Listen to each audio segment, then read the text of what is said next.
আসসালামু আলাইকুম ওয়ারহমতুল্লাহ। স্বাগতম ইলমুন নাফি একাডেমিতে। আজকের আলোচনার বিষয় মিরাস তথা ফারায়েজ, অর্থাৎ মৃত্যুর পর সম্পত্তির ইসলামী বন্টন ব্যবস্থা। আল্লাহ তাআলা কুরআনে বলেছেন, আল্লাহ তোমাদের সন্তানদের ব্যাপারে নির্দেশ দিচ্ছেন। সূরা নিসা ৪-১১। আসুন এক নজরে জেনে নেই ফারায়েজের ধাপ ও বন্টন প্রক্রিয়া।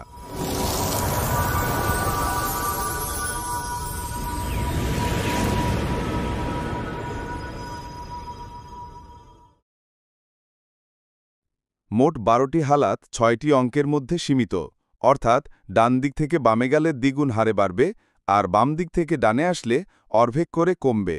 যেমন ১/২, ১/৪, ১/৮ সমান ২/৩, ১/৩, ১/৬। কুরআন এবং হাদিসে যে সকল ওয়ারিসদের অংশ নির্দিষ্ট করে দেয়া আছে তাদেরকে আসহাবুল ফুরুজ বলে। কুরআন এবং হাদিসে যে সকল ওয়ারিসদের অংশ নির্দিষ্ট করে দেয়া নেই, বরং আসহাবুল ফুরুজদের অংশ নেওয়ার পর অবশিষ্ট সম্পদ থেকে যারা অংশ পায় তাদেরকে আসাবা বলে। ৫টি বিষয়ে পারিভাষিক সংজ্ঞা জানা জরুরি। মাফিলিয়াদ অর্থাৎ মুফিদ, তামাসুল, তাদাখুল, তাওয়াফুক এবং তাবায়ুন। মাফিলিয়াদ অর্থাৎ মৃত ব্যক্তির রেখে যাওয়া সম্পত্তিকে মাফিলিয়াদ, সংক্ষেপে মুফিদ বলে। তামাসুল, মুফিদ এবং মাসালা সমসংখ্যা হলে তাকে তামাসুল বলে, যেমন ৩-৩, ৫-৫, ৯-৯। তাদাখুল, মুফিদ এবং মাসালা একটার মধ্যে অন্যটা প্রবেশ করলে তাকে তাদাখুল বলে, যেমন ১৫-৩, ৯-৩। তাওয়াফুক, মুফিদ এবং মাসালার তৃতীয় কোনো সংখ্যা দ্বারা বিভাজ্য হলে তাকে তাওয়াফুক বলে, ২৪-৯। তাবায়ুন, মুফিদ এবং মাসালার মাঝে উপরের কোনো শর্ত প্রযোজ্য না হলে তাকে তাবায়ুন বলে, ৯-৭। আসহাবুল ফুরুজ মোট ১২ প্রকার।